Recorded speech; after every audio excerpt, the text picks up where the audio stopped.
My name is Matthew Weston. I'm 34 years old and have been married for 12 years.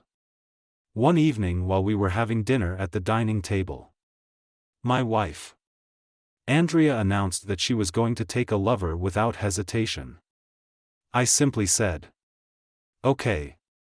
I'm a highly successful inventor and technical writer, owning a small manufacturing plant. But none of that holds much value to me. Money is just a way to keep score, and I'm not interested in playing the game. Andrea, however, is the opposite. She's a social climber through and through every year. She insists on buying a brand new luxury car. We belong to the most expensive country club in town. And we live in a sprawling 20-room McMansion. Andrea decided early on that we wouldn't have children. Which was her choice, not mine.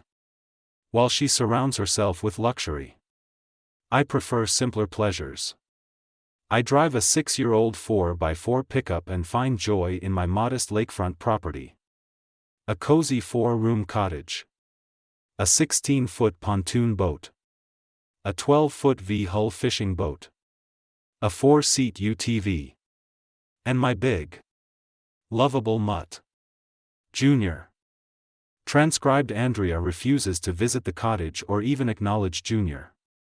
She won't pet him and insists he stay in a kennel in the garage. I noticed everything. Of course. I just never thought it was worth making a big fuss about. Like I said, money doesn't excite me. That Friday night, as we sat at the dining table, we were supposed to be getting ready for some charity event at the country club. It was one of those evenings filled with dancing and pretense. The kind Andrea adored. She looked up from her plate and said, "Matthew, I want to take a lover." I met her gaze calmly and replied, "Okay, Andy.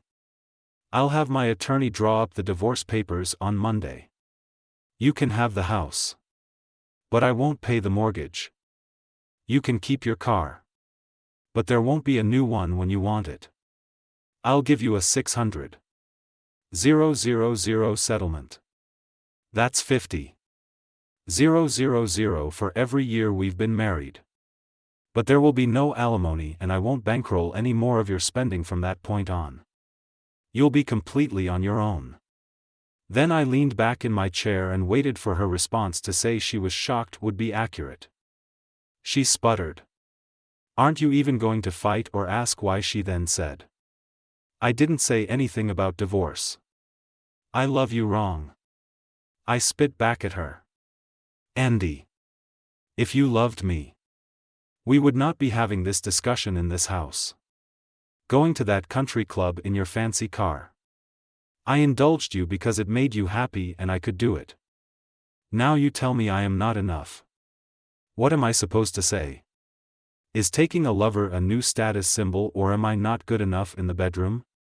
Am I not pretty enough for your nose and the aired friends?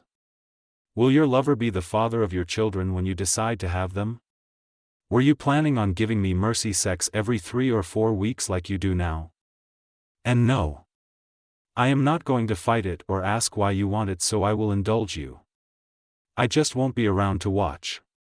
Just remember we said, forsaking all others." Andrea got a look on her face as if she had just let a noisy fart in church. She started to tear up and said, "Elaine said that you would allow it, and I thought because I told you ahead of time, you would agree. I will forget it. Too late. You obviously want this. So go ahead. I care a great deal. I am not happy with it. But you obviously are. So go ahead. Even if you decide you are not going to do it. I am still talking to the lawyer on Monday. You obviously do not care for our marriage. And I suspect that you haven't for a long time. So go ahead and get your sex buddy. Or have you already picked one out?" I was on a roll now. Does Charles know that Elaine has a lover? Or will my telling him be a surprise? Just so you know, I put the company and all of our non-personal monies into a temporary trust fund. And I am going to begin drawing a salary of 60,000 a year. Because you refuse to accept any part of the company ownership. When you get your own attorney, you will find that you cannot touch any of it. I don't want a divorce. She wailed. Why are you doing this to me? Because you did this to you, S. I screamed. I screamed. Now. If you are going to the dance tonight, you better hurry and get ready. While you are there, I'll pack up most of my stuff and we'll be gone when you get back. I just ask that until I file for the divorce. You don't bring your lover to our bed. I don't want a divorce. She screamed. And what do you mean when you said if I am going to the dance? You are going. It's your favorite charity. You are on their board of directors. And you paid for the tickets. Besides, every one of our friends will be there. She then sobbed. Please don't do this. This was all a mistake. And please don't say anything to Charles. It will hurt Elaine. You are really striking out on your ideas tonight. You must want a divorce. You want someone else other than me in your bed. It is not my favorite charity. It's yours. They voted me to the board of directors because you lobbied for it. I have never attended even one meeting.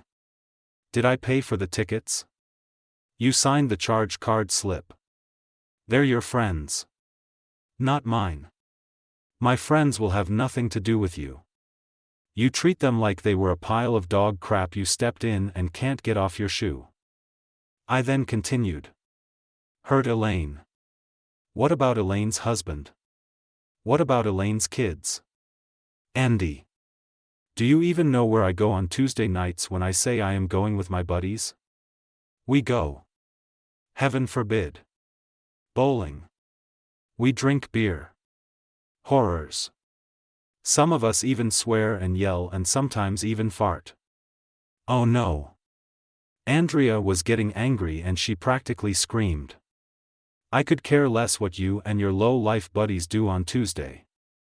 We are going to this dance. We are going to smile and make nice. You are going to write a big check. And we are going to drop this lover idea. Do you understand? I got up from the table after I finished my dinner and went upstairs. Andrea was in the bathroom getting ready for the dance. She said, I laid out your tuxedo and your dancing shoes. I went into the closet and grabbed my army barracks and duffel bags left over from my service time and tossed them on the bed on top of the tux. I opened the wardrobe cupboard that had my casual clothes in it and started stuffing my blue jeans, flannel shirts, underwear, and other stuff that I wanted when I left. Andrea came out of the bathroom and saw what I was doing and screamed.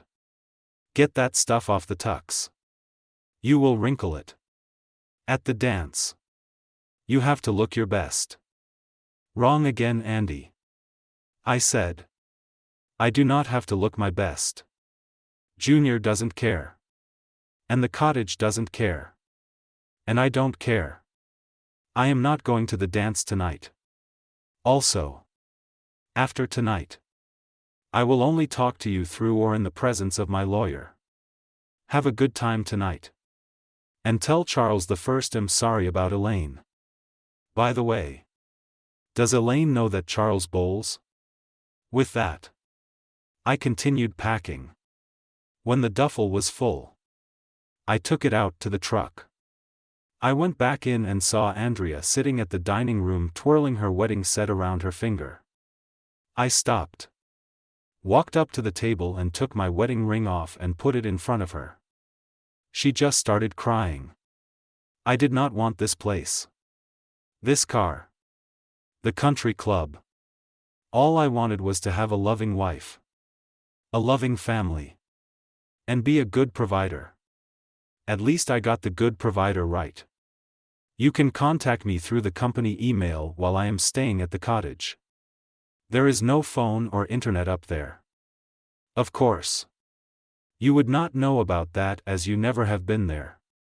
Even though I have asked at least 3 times a year since I bought the land and had it built. When I finished, I went back upstairs and continued packing. I put the stuff I would need in the truck. Grabbed a travel mug of coffee. Let Junior out of the kennel and into the truck and drove away. Of course. That was not the end of the play. I went to the cottage. And Junior was in dog heaven. The cottage included 15 acres of fenced yard. The building also included an airlock entrance with dog doors. After opening the windows, unblocking the dog doors and turning on the electricity, I sat down in my extremely ratty but comfortable recliner and thought back over what happened today. I could not believe what my wife was thinking. She must have known that I would not put up with the crap she was proposing. She probably just didn't care. Because of one of her so-called friends. Charles is as common as dirt and my vice president of sales. Elaine seems to feel that puts her in the upper crust of society. For some stupid reason Elaine seems to think that as the owner and her husband's boss. I have not reached that level. She was always putting me down in Andrea's social set. I brought my cell phone with me. Even though the last time I was here there was no signal. I plugged it in to charge. And saw I had a good, but not great signal. I knew they were putting in a tower a few miles down the road. I also had satellite TV installed. Now that I was going to be here a while, I will get satellite internet. I let things settle down and went to sleep with Junior on the floor next to the bed. I woke at about 5:30 am to a ringing phone. It took a minute to realize that it was my cell. It went a voicemail before I could get to it. I laid back down. But it rang again before I got settled down. This time I got to it and listened while a police desk sergeant asked if I was the husband of Andrea Weston. And when I said I was, he asked if I could come to the police station to clear up some things. When I asked if Andrea was hurt, he said no. I then asked if I was going to be questioned about something officially. He said yes. So I said I will be there with my attorney as soon as I can coordinate with him. The sergeant thanked me and said that was fine. I ended the call and the phone rang again before I could even put it down. It was Charles this time. Charles was laughing as he told me that Andrea and Elaine had a knockdown drag-out after a drunken screaming match. Elaine and Andrea were both arrested. Andrea is in jail. And Elaine is in the police ward at the Memorial Hospital. Charles said they were screaming about lovers and husbands. The gist of the fight was that Elaine pulled a prank on Andrea. Andrea screamed that Elaine ruined her marriage. Then the fight was on. By the time it was over both were mostly naked and Elaine was out cold. Charles asked me if I knew what the two of them were fighting about. I said that Andrea and I had a disagreement and that is why I wasn't there. I said that unless it was about that, I had no idea. I told him about the call from the police. I then said I hope Elaine is going to be okay and I would talk to him at work tomorrow. I ended the call and damn if it didn't ring again. This time it was Andrea. She was crying and sounded funny. I almost couldn't understand her. I told her that I would be there as soon as I could get hold of my lawyer if she had not already called one. She said that she hadn't thought about that.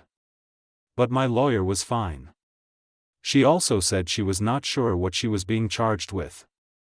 Other drunk and disorderly. I told her again that I would be there as soon as I could. I finally got my lawyer, Brian Harper, at his golf course. I explained what was going on. I also explained about the police call and the fact they want an official questioning. Brian said he would meet me there around 1 p.m. He then warned me to tell Andrea not to say anything and the same for me until he meets us. This time when I ended the call, it did not ring again. I grabbed Junior's food dish and filled it and his water. He seemed disappointed that he was not going along. I mounted up and headed back to town. When I arrived at the station, Brian was there already, and also surprisingly, Charles. He was there with a man I did not know. The stranger turned out to be a cousin of Elaine's who was also a lawyer. We were met by a team of detectives. They asked me and Brian to go with them to an interrogation room. I held up my hand in a stop sign. I asked, "What is my wife being held for, and why am I being treated like a suspect? I am here voluntarily, and if you do not answer those two questions, I am not going anywhere except out the exit. And after you answer those questions, I demand to see my wife." The detective started getting belligerent. But my lawyer stopped him and said, "Those questions are valid. And if you do not answer, I will have a writ of habeas corpus here in 15 minutes or less. If your answers are not satisfactory, I am advising my client to not answer any questions." A captain walked into the lobby just as Brian started his speech and came over to ask if there was any trouble. The detective said no trouble and apologized to me by saying, "I'm sorry. I'm just pissed because it is my son's birthday and I am missing it with a drunk and disorderly call." The captain then asked the detective if these people were here because of the cat fight at the Mirage Country Club last night. He even made air quotes. When the detective said yes, the captain said that everyone can go home as soon as all the damages are paid for. The Mirage said 3 chairs. 2 tables were damaged and 6 customer drinks were spilled, and a few customers needed clothes cleaned or replaced.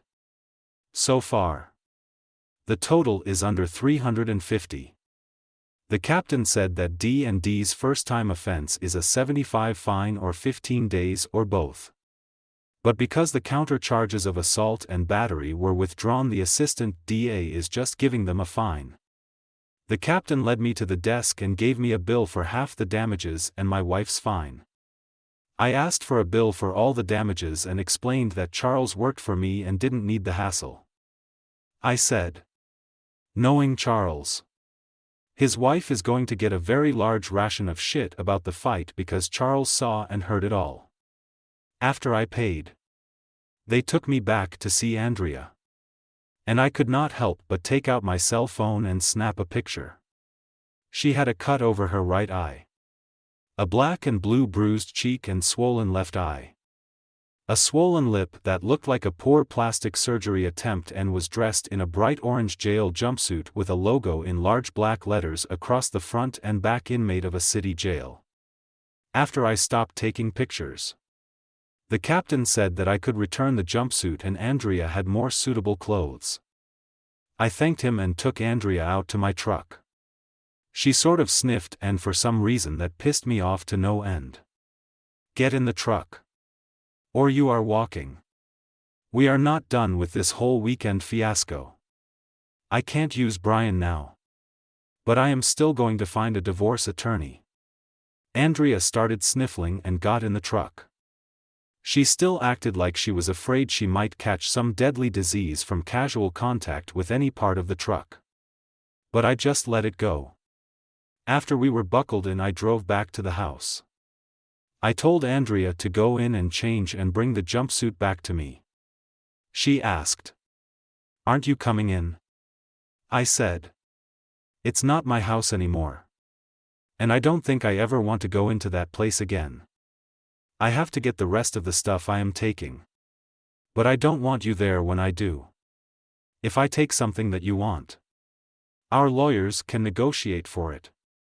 Now go change. I need to get back to Junior and the cottage." She screamed at me, "You think more of that goddamn dog than you do of me." "Yes, I do. Junior does not want to take a lover. And he also likes the cottage. That put him 2 points ahead of you right now. So quit while you're behind." I sighed and continued, "Andy, you used to enjoy the things I do. You like to fish, spend time at the lake, even get in that first ratty boat I had. You even seem to like to bowl. Hell. I remember you even played touch football with all of the people at the plant. I also remember you were a good softball player. Was it the money that made my loving and fun wife into a social climbing shrew? Your saying you were going to take a lover was just the straw that broke the camel's back. I had thought of talking to you about a divorce or at least a separation. You're saying you were if it is the money. I will give you a check for 5,000,000 tomorrow if you will sign the divorce papers. That way you can continue your social climbing. Otherwise, change into some ratty jeans, sneakers, and a flannel shirt and come with me to the cottage. Understand this is your last chance. I am canceling the country club, resigning for all of the stupid charities, and losing the opera tickets. If you come out of the house and get in the truck, we may have a chance. If you refuse, I will write the check, and after the divorce is final, you will never see me again. I did not tell you because you never seemed interested. But I am negotiating the transfer of the company to the employees. I will still hold the patents and consult when needed. But I need a new challenge, and making more money is not it. I was thinking of finding a large piece of property and starting an experimental non-profit wind farm to see if there are more efficient alternatives to current wind tech levels. I am also using some money to support a young researcher in a water desalination project that will make fresh water available to many of the poorest countries on the planet. He is looking for low-cost, energy-efficient ways to make drinkable water from the sea. He is also working on finding ways to clean up the water in countries that have a safe water problem. Even with all of that, the check I will write for you will no even remove a zero from the end of my available funds. You knew we were rich. Just not how rich. Her mouth was open and her good eye was the size of a saucer when I finished that speech. She said, "Please give me 15 minutes to pack." I responded laughing. That would be a miracle. 1 pair of jeans. 1 set of underwear. 1 shirt. 1 pair of socks. 2 pair of comfy shoes. Not heels. Because tomorrow we show up at Walmart for a new wardrobe. Okay, she said. Then laughed and asked if she could take a purse and some makeup. Yes. To the purse. No to the makeup. When you're not beat up, you don't need it. And you may want to take some warm pajamas because the cabin gets cool in the night. She was back out of the house in about 10 minutes and even had what looked like a smile. Hard to tell with her fat lip. I teased her as we were headed back to the police station. I said she looked like she went 3 rounds with Tommy Hearns. She playfully punched me in the arm and then began to tell me about her adventure. I was devastated when you left. Elaine, my ex-friend, said you would be okay with it and it sounded very exciting.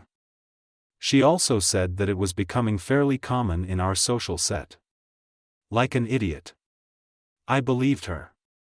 After you left, I realized something wasn't right.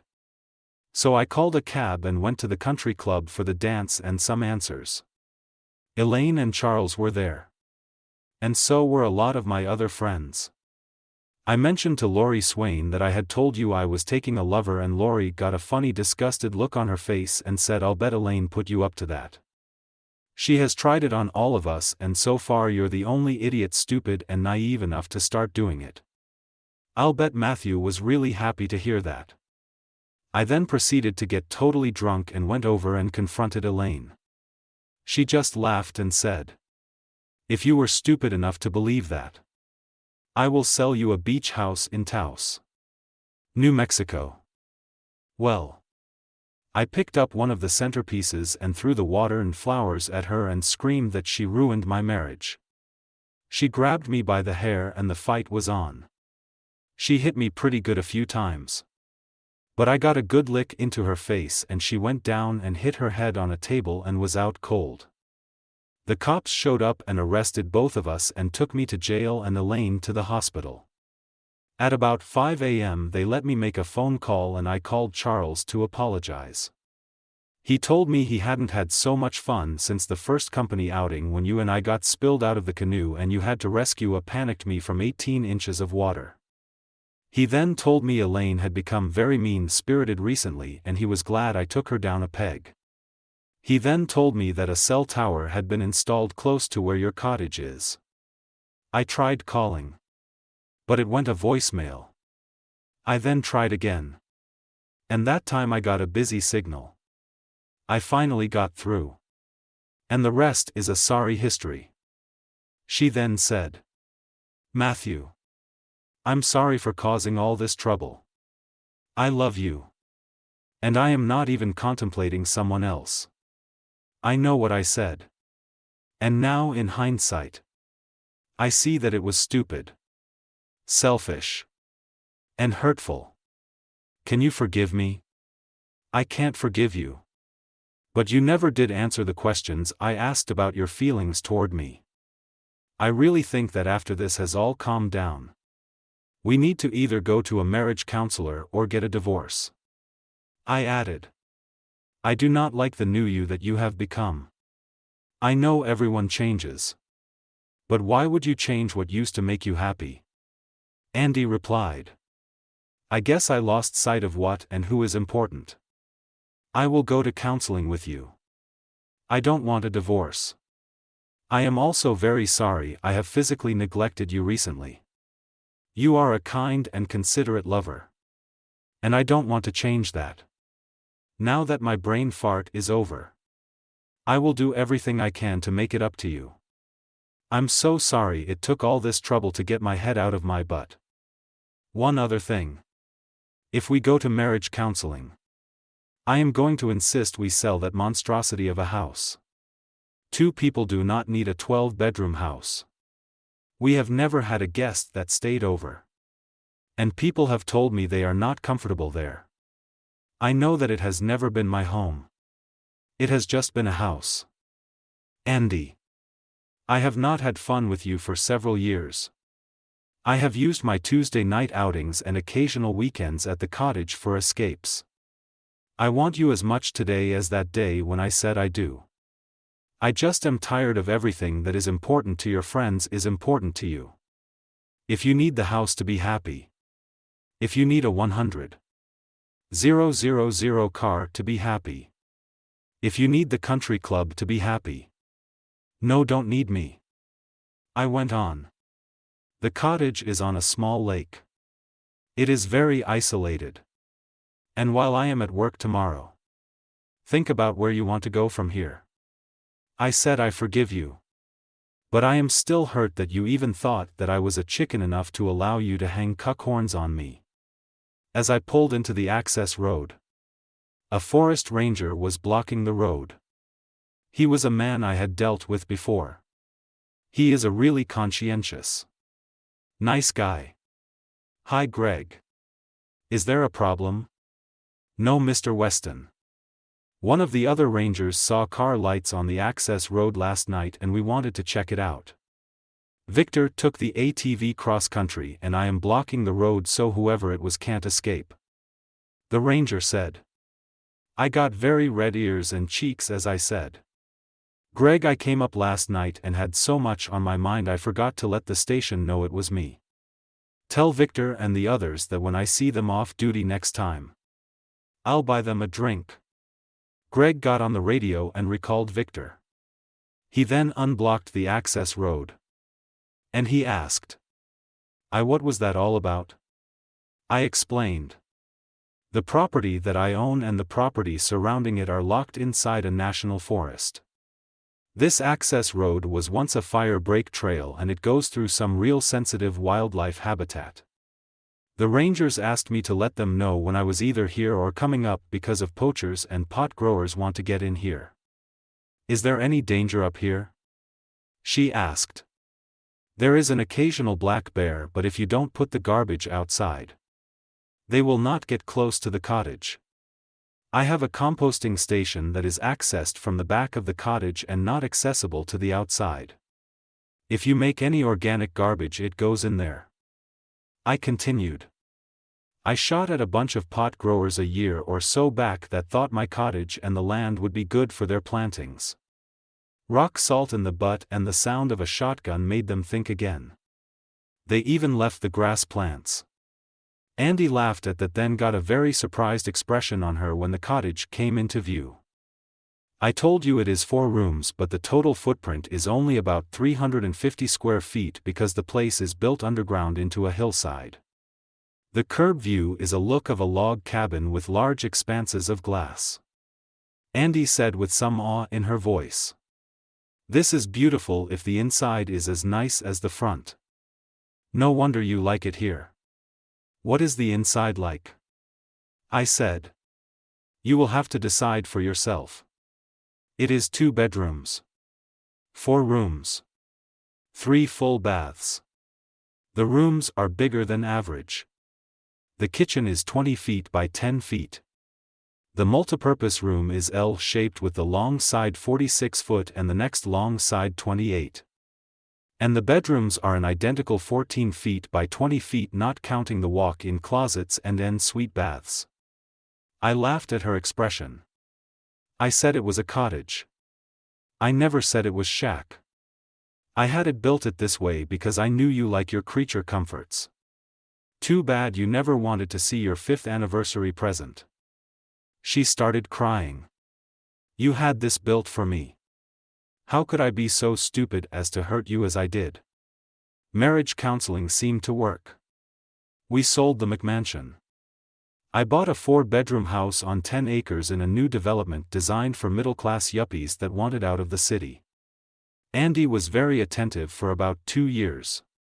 But then the attempts at social climbing started again. She had asked if we could join the local Habitat for Humanity on the project they were doing in the city. I said okay. And we went down and signed up. I found that I still like to work with my hands. As we were finishing the 3rd house project we were involved in, one of the officers in the local chapter came up to me and told me Andy had told him about the great work I had done while on the board of the other charity. I just laughed.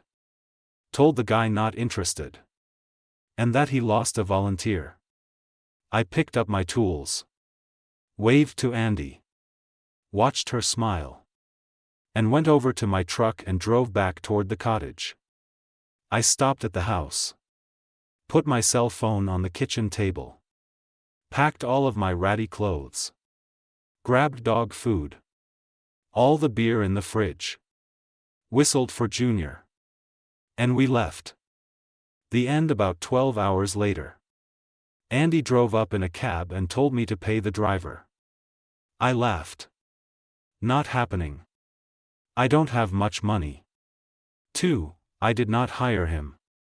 3. I am not interested in why you are reverting to your social climbing ways. But I won't stand for it. Now. If you want to get back in that cab and go back to the house that used to be ours, I will give the cab driver all of the money I am carrying and go to an ATM tomorrow. I don't need to hear from you again. I walked over to the cab driver and saw the meter wasn't even turned on. I asked him what he was promised if he brought her here. He told me she said 150 and all for him. I handed him all my cash. About 225. And said I am bringing her back to this cab. You are taking her back to the address I give you, and if I see you or any one of your company cars on my property again, I will not hesitate to shoot out a radiator and radio. Do you understand? He nodded. I told him wait for no more than 15 minutes as I have to have a quick chat with my soon-to-be ex-wife. I grabbed Andy. Pulled her into the cottage and said angrily, "Sit down and do not speak. When I am finished you are getting in that cab and going back to the house. Do I make myself clear?" I went into the kitchen and got my checkbook and wrote her a check for $7 million. This is more than what I promised. But you did stop social climbing for 2 extra years. I would not put that in the bank until tomorrow, as I will have to move some funds to cover it. Now I am walking you out to that cab. You are getting in and getting out of my life. Didn't the last a whole type mistake and the counseling make any impression on you? Now you can climb as high socially as that check will take you. Let's go. I walked her out to the cab, carrying my shotgun, and told the driver, don't come back. I did not hear from Andy for almost 6 months. But she never cashed the check. Finally, I was in the city doing another Habitat house, when Andy came up to me and asked if we could talk. I told her to hang on. I then told the foreman and the director guy that I was done for the day and would be back in the morning. I asked Andy, "What is there to talk about? I have told you many times that you had to quit trying to move up in status. That check I gave you should have been status enough." She just said, "I miss you and want to tell you some things that you need to know." I said, "You couldn't have missed me too much.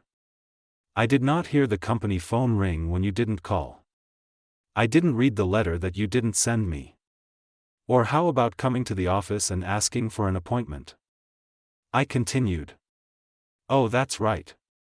I am the a-hole who wouldn't let his wife take a lover when she told me she was going to.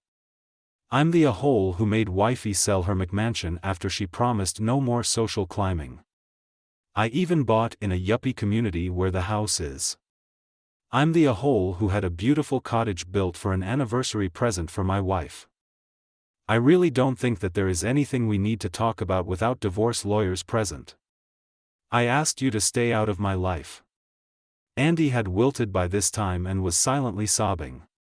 She just turned and walked back to her car, and after a couple of minutes to compose herself, drove off. I contacted a lawyer the next day and started the divorce proceeding. I told him what had transpired and that I just wanted out. I told him she could have the house, the cottage, and $10 million if she just signs the damn papers. I told him all I needed of personal stuff was the dog, my truck, and a 45-day head start before she tried to find me. He said that we were in a no-fault state, so he would need all of my financial records and current holdings. He just about choked when I said, "Okay. She will then get a mortgaged house. Nothing of the cottage and 30,000 as that was my savings." I added that everything else was owned by the trust and was out of her reach. I asked him to make sure he let her know that when she was served. I also said that I did not want and would not accept any direct contact with her. All correspondence was to go through him. He said he would file the papers with both proposals and have her served by the end of the next week. Andy must have gotten the message because she signed the papers. She refused the check, sold the house, and sent me through my lawyer the deed for the cottage. I never have seen or heard from her since. That cottage is sure nice. Dear listeners, please share your thoughts in the comments section below. And don't forget to like, share, and subscribe.